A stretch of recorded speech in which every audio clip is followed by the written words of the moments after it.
Hey everyone, I am Sarah Seidelmann and I am here to share an interview I'm going to do live with Kate, who is from Learning Compass, and she lives in Japan, and I'm super excited to share her with you because she is a woman who is living with ADHD and sharing so much awesome information.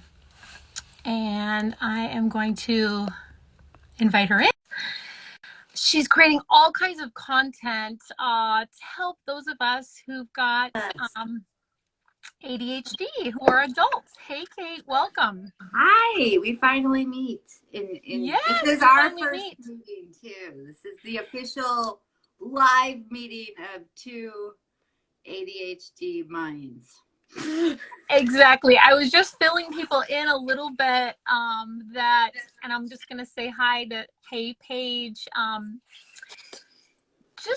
was telling everybody a little bit that you are this amazing force who's sharing all sorts of fantastic educational content about ADHD and the real day-to-day struggles that adults have. I guess for me it's focused on, I think of it as adult adults women with it.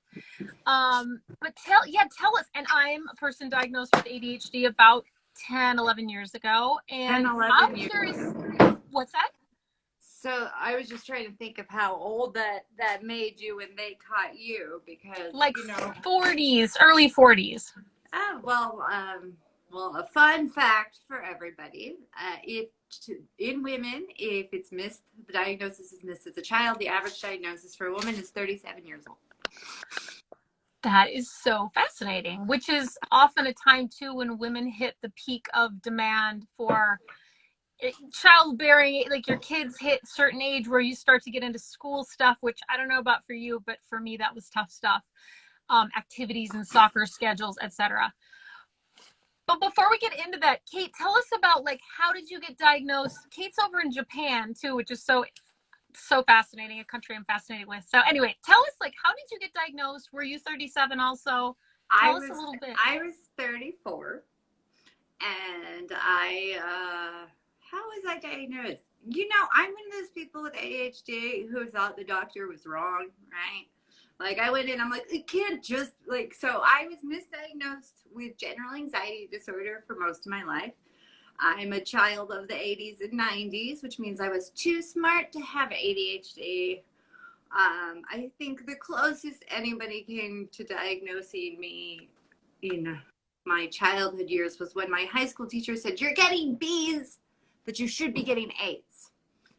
And my father was like, "She's getting B's. What's the problem?" I think it was not communicated well. Like, they didn't explain it past that.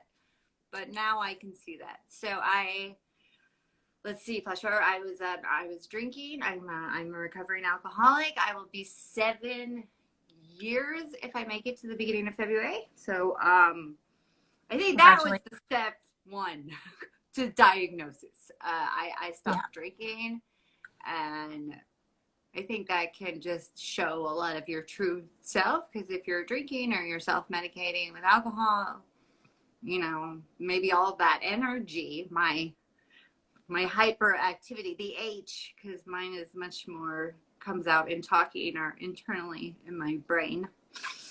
And addiction goes hand in hand with ADHD. A lot of women who are and men who are diagnosed with ADHD also have the concomitant problem of addiction, myself included.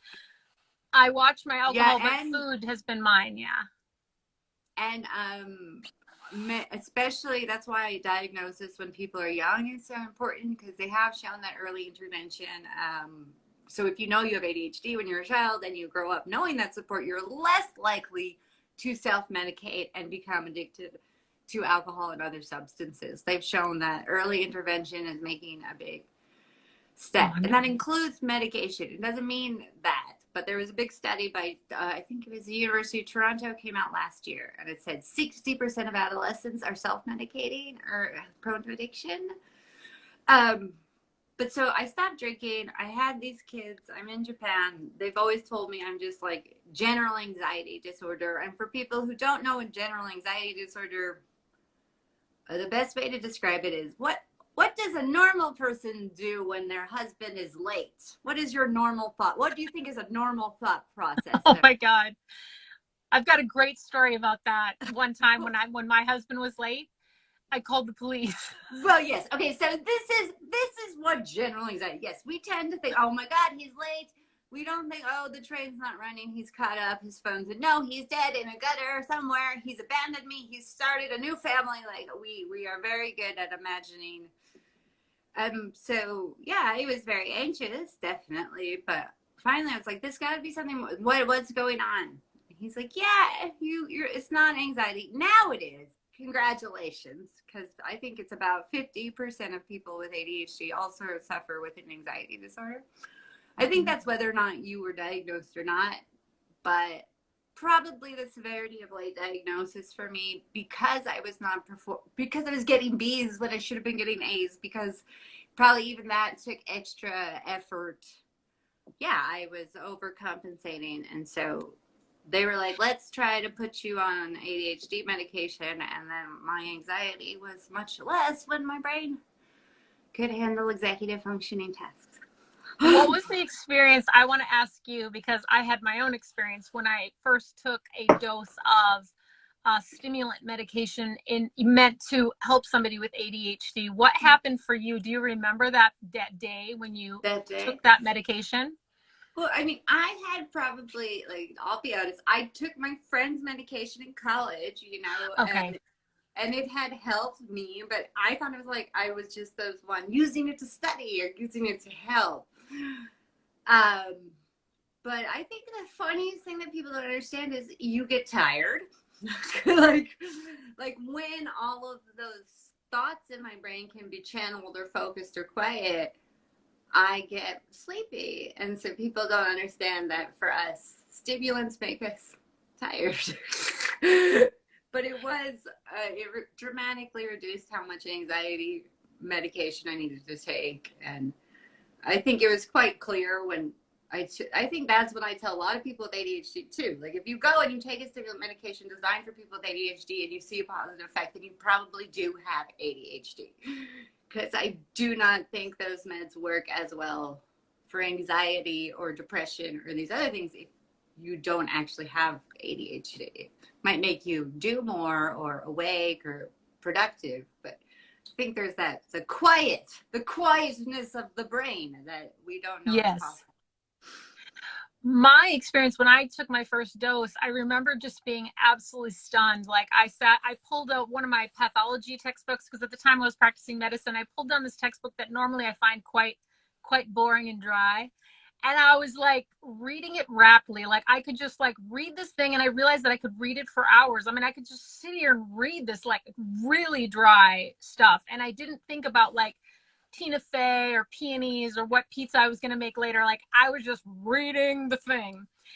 And eventually what I learned with medication is that it was like I had an executive function hard on, and it would not go away. Like, I eventually had to stop taking medication. And everybody's so different. Like, some people really benefit from it. For me, I found managing with diet and exercise and sleep control, other things like that, my habits really helped me a lot.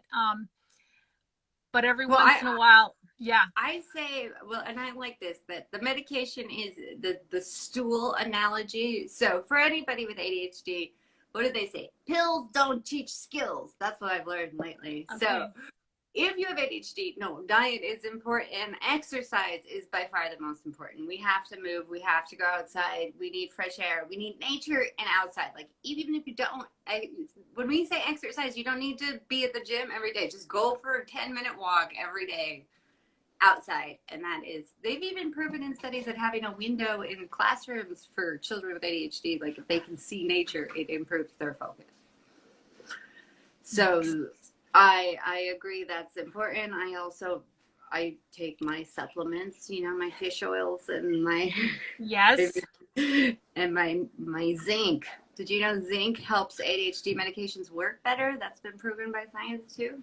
I did not know that. And you guys should all follow Learning Compass, because you will learn so much. I was really struck by something that you posted yesterday, and it was about ADHD and relationships, and why relationships can be problematic for us, and how we desperately need relationships. But like, I don't know if that, since that's fresh in your mind, I was thinking that would be wonderful to talk about some of the problems with relationships. I think friendships are hard. I think especially, like, I don't know if you look back now, when you weren't diagnosed, when you couldn't communicate, when you didn't understand your brain, you put a lot of extra stuff onto the neurotypical friend, or we're perceived as selfish or self-centered, or it's all about us. And I think that was the most confusing thing to me. And, you know, for most people, I know I read your book, that we're cheerleaders, we're givers, we love you, we want to help you. So hearing you're selfish, you're self-centered, you only care about yourself, I believe that gave me a very, like, a complex about, like, I never understood where this idea was coming off, but it comes from our associative thinking communication style. So you will tell me a story, I relate that story to something in my life, and then I talk about myself. And for the neurodiverse mind, this is, I hear you, I empathize with you, here's a similar story to show you I understand. But to neurotypical people, it's, well, people used to say to me, anyway, back to me. Anyway, back to me. And it was like a joke. But actually now I realize, no, that's quite hurtful. And I wasn't trying to do that. And it wasn't trying to make it all about me. So I do think being mindful of communication. Now I can explain that to people. Oh, if I do that, it's really my way of trying to empathize. But if that doesn't work, tell me how I can help you. Yeah, totally. In my marriage, I definitely have, I'm still working on it, but like not interrupting with those kinds of connection pieces, because I'll be like, oh yes, let's try to be connective. The one of the slides that you highlighted, I forget what the term for this, they have like a clinical term for it, of course, for one of the features. Oh, one of the features where ADHDers, we tend to really get our feelings hurt. So if you say something, just the tiniest thing to me, I will be like, yes. like I'm so wounded, and I forget, it's like dysphoria something. Well, okay, this gets all technical, because technically rejection sensitivity dysphoria, which you'll hear a lot, is not proven by science. But rejection sensitivity, which is a similar response to trauma victims have, is a real thing. So it's basically, yes, we need to be careful about the D or not, because technically the D doesn't have clinical research next to it. Not to say it doesn't exist or this, but I feel, yes, rejection sensitivity is something many people with ADHD have. And the reason people want to move away from the dysphoria part of it is because it's kind of ableist. It does let neurotypicals off the hook. If they say you're just too sensitive, it's like our rejection sensitivity is from being traumatized about being told we're different, we're weird, we're wrong, this is wrong, you're loud, you're self-centered, you're selfish for many, many years, that we're afraid to do anything, and it's a trauma response. It is a trauma response. Mm-hmm. And they say people with ADHD are, we're observers. We notice all the shifts, right? Which is also a trauma response, because people are like intuitive and know this. But I don't think ADHD is not always a trauma response. I think we're also paying attention to everything. So that's where it's similar to this trauma response. So we're aware of all the surroundings. We notice the tone of voice. We notice the change. And because of our sensitivities or fear that we've done something wrong, yes, we tend to, and we overthink. Like your picture of, am I overthinking this? Yes, you are. You're probably 100%. So yes, that's rejection sensitivity. And for people with ADHD, it can be real or imagined. That's the fun part. We can just we can hurt our own feelings. We can just imagine something that didn't happen, and then decide, oh wow, I bet you my husband's secretly plotting to divorce me. Yes, because he's not, by the way, not that I know of. Just like, I mean, he's downstairs. And one of our gifts is like that imagination, which is such a treasure trove because many of us with ADHD have these creative gifts. So we can write music, we can write novels, we can create art that, things that have never been thought of or seen before. But then we can also use that same gift to spiral into imagining something dark or not worthy or whatever. Oh, are you still see me now? Yes, Oh. I see you now. Yeah. Okay, good. What? If you were to share some tips with us with somebody who maybe has been recently diagnosed or somebody who is kind of suspicious that they do have ADHD, and they're a woman, of a certain age with a lot of Well, responsibility. I think any woman born prior to the year 2000 needs to book themselves to get diagnosed for whatever. Because basically, like, for ADHD, for autism, for PMDD, for anything that you've ever perceived wrong with you your whole entire life, now people are finally listening to women's stories or paying attention, and diagnosing, especially autistic. Besides ADHD, with everybody getting diagnosed now, there's a lot of older people getting diagnosed with autism, and there's people getting diagnosed with both, because apparently until 2013 you could only have one neurodiversity, but now you can have ADHD and autism. So I just saw basically, I say any woman that was diagnosed with anxiety should double check that is the actual diagnosis. So okay, so mine is first and foremost, just a general across the board. If like it's missed out much, and we developed so many coping mechanisms or masking or skills that even people like myself, when I was first diagnosed, I was like, I don't have ADHD. I just wanted to, no, that's not. And we all kind of think this. Actually, I feel we all think we fool the doctors. I saw a few other influencers talk about this. Many of us believe that our doctors, no, we fooled them. Ha ha ha. We got a diagnosis. So if you're relating to all of the Instagrams, if you're seeing these patterns, self-diagnosis, I think, is valid, but it depends on what you want to do past that. that's right. If you want any support, you want to get therapy, you want to try medication, you're going to have to go the route of going official.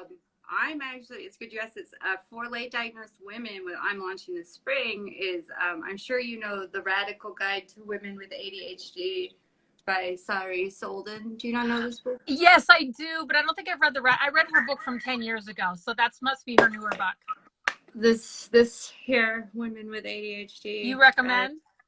Well, actually, I'm going to use this as a text. I'm going to do a course for late diagnosed women or assigned female at birth, non-binary, whoever feels comfortable being with this. And my classes are going to be more me facilitating going through this book and supplying other academic resources for like that forever student person, the one who thrives in an academic intellectual setting.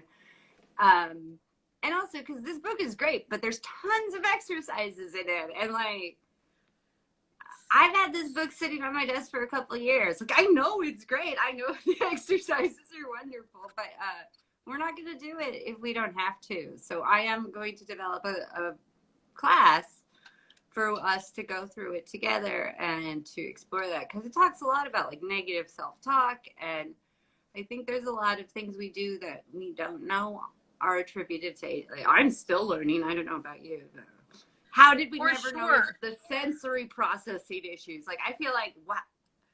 Did I just never notice how sensitive I was to light and sound to an extreme degree? Like, I can't imagine. So we need to, that's why my learning compass is so much about education based. It's about learning the brain, how it works, why we are reacting the way we do. And then how can we explain this and communicate with people around us to be more successful? And I think I want to say this. The most important part, which I want to make clear to anybody who ever comes to me or wants my help, I do this for you. I don't do this so that the neurotypicals will like you more, so that you will have fun in your no. I don't care about neurotypicals. We carry that shame. We carry that burden. We're the ones who are like told we're wrong. We do it wrong. We're doing it this way. You're supposed to do it this way. I mean, how many times were you told you were doing it the wrong way? I'm like, my way works. If your ways work, if you want the same results, why do you care how I get there? Yeah. And so mine is to really rebuild that confidence in you, and to give you the tools to communicate to those around you, where I know you want me to write it down this way, but because I have ADHD, like that's just, it's not going to work. I will forget to do that. So I'm going to do this instead. Yeah, like having that self, understanding yourself, and so that you can, explain to people so that they don't feel, well, hopefully there's more connection. Guys, if you're not following Learning Compass, you definitely want to, because oh my gosh, so many funny videos and also just educational things to remind you. Like once in a while, I just have to reread some of the classics. Like, oh, hello. Okay, I have to read like John or Ed Hallowell's book. Oh yeah, he just 2.0 just came out, the new 2. one in paperback. It's so good. Like I was rereading it. I'm waiting for my paperback copy to come. Yes, he is great. And I love his analogy about how, the ADHD brain is like a Ferrari with no brakes. We have so much horsepower, and we can learn how to kind of build up our braking system by creating habit system things that support us. And he says, which I love it, he put a name to it, that we have visual trackers. We have a visual tracking system. That's what he calls the fact that we need to, because everyone's like object permanence. No, we don't have an object permanence. Yes, we will not forget it. It's just if we don't see it, we don't make that connection. If it's visible, I'm going to show you. Like, oh yeah. No, this is my all the little notes. This is true ADHD. Yes, if you don't have it pinned on a wall and visible, I will not. My husband and I, we were just talking about getting a shelf for downstairs, and he's like, I want something with drawers. I'm like, she's like, no, we can't have drawers. I won't he's like, but we can I was like, I will never open the drawer. I won't know what's in the drawer. Like, you can get drawers, but I won't know what's in them, and I will never use them. So open shelves, especially if I need to see it. My Post-its and sticker. Yes, brightly colored things. I use a lot of animal stickers and bright colored folders because those make my businessy work fun. And also I realized, because I just organized my desk, I have a lot of little things around, like my little snow globe, but they all give me dopamine.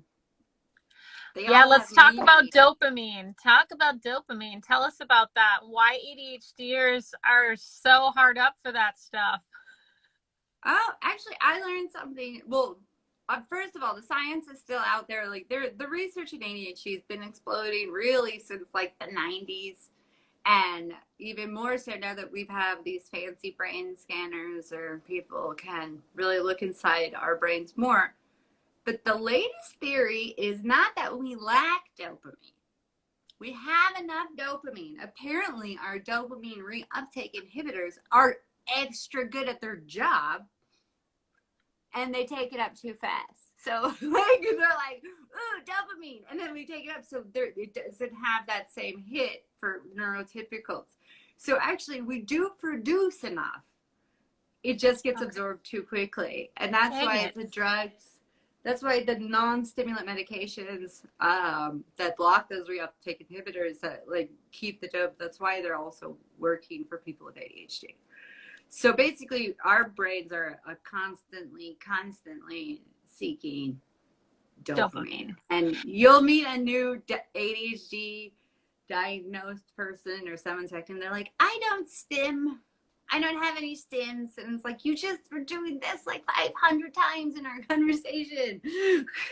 Like, all we do stim. Our brains do it. We need dopamine. But I realize that for me, visually, I can get it. So stickers, just looking at, I have my dopamine necklace on today, actually, for the... Oh, I love it. Yeah, for me, like thrift shopping is like a safe way to get dopamine. You know, if I can go hunting for a $3 shirt at Goodwill, like that gives me a little hit and some creativity. But you know, I've had to learn how to get dopamine. I want to interrupt because there's a question from Tamara that says, is there an online test to explore where I might be, like on the spectrum or ADHD? And Kate was just saying, like, if you suspect it, like, we highly recommend you get yourself to a psychologist, get the test, just find out. But if they were gonna just do an online test, I think if you go to Chad, which is the main, Chad has a bunch of resources that should have some tests. The problem with these online tests, and I'll say this now, the DSM-5 was written for little boys, so it's still written.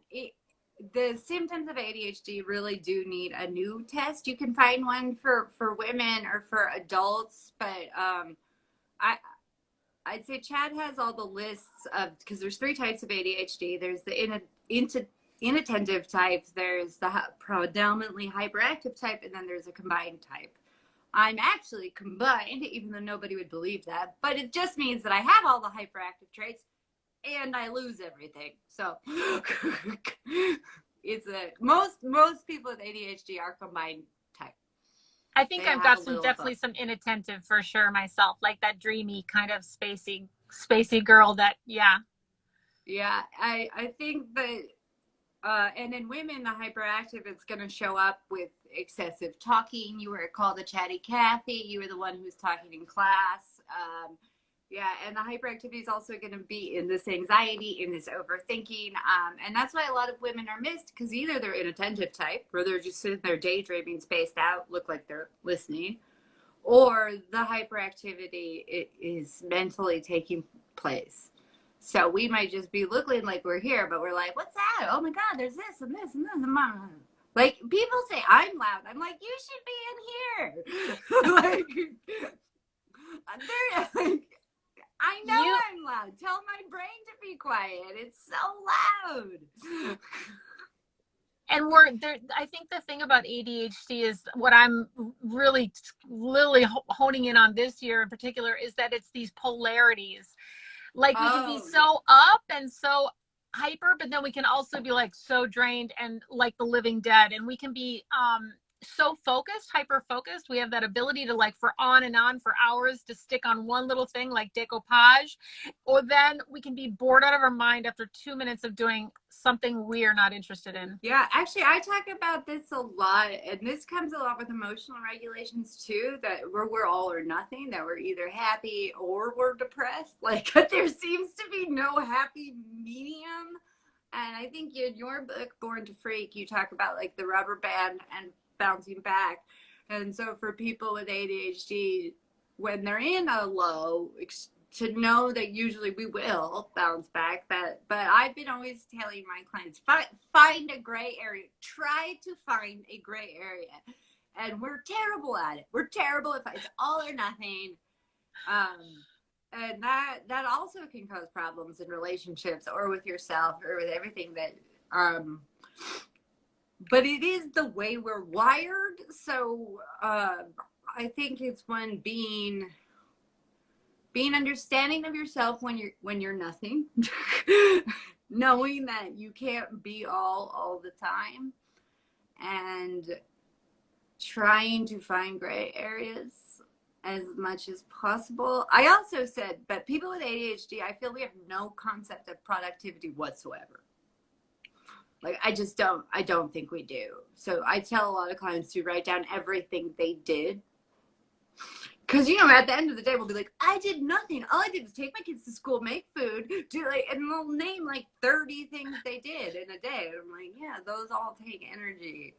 But And a lot of that all comes from the same thing of being different, of being told it's not enough, of the days that we can't produce. We put a lot of pressure on ourselves. Yeah. So yes, if you suspect, take some of the online quizzes. Just put in adult ADD online thing, and the best advice for those quizzes is when you're answering a question like, cannot wait your turn. This is an example. Has trouble waiting their turn. This was written for a 6-year-old boy in class, right? Oh, I wanted that. But in adults, I say, how do you feel when you're at the store and the old lady in front of you is taking too long to pay? Like, how are you? Like, you are an adult. You've learned to maybe not, like, lose it. But come on. Yeah, I'm sitting there like, come on. Oh. Taking out her kanji, then she's got a coupon. I'm like, oh my god, how long? So that to me is waiting my turn. Now, of course I'm gonna wait. I'm not gonna mow down the old lady in the supermarket, but I'm annoyed. Like I'm irritated at a perfectly normal event. And also for those people who are like impatient or impulsive, right? I'm not impulsive, but we said the interrupting is impulsivity. For adults, impulsivity comes down to impulse shopping. Like you said, you had a problem with eating. Many people with ADHD have disordered eating, where we Yes. eat out of boredom, we eat for dopamine, or we forget to eat and then we eat. For me, it's I eat when it's quiet, which happens to be in the middle of the night, which is not the best time to eat. Right on. Well, you, Kate, are such an amazing, amazing, amazing resource for all things ADHD women. And is there like education? I am an educator first and foremost. okay. That's how it started. That's how Learning Compass started. I'm helping people try to get back into, and it overlapped with ADHD because the reason I am a forever student, which by the way, this is my little mug I made. Love it.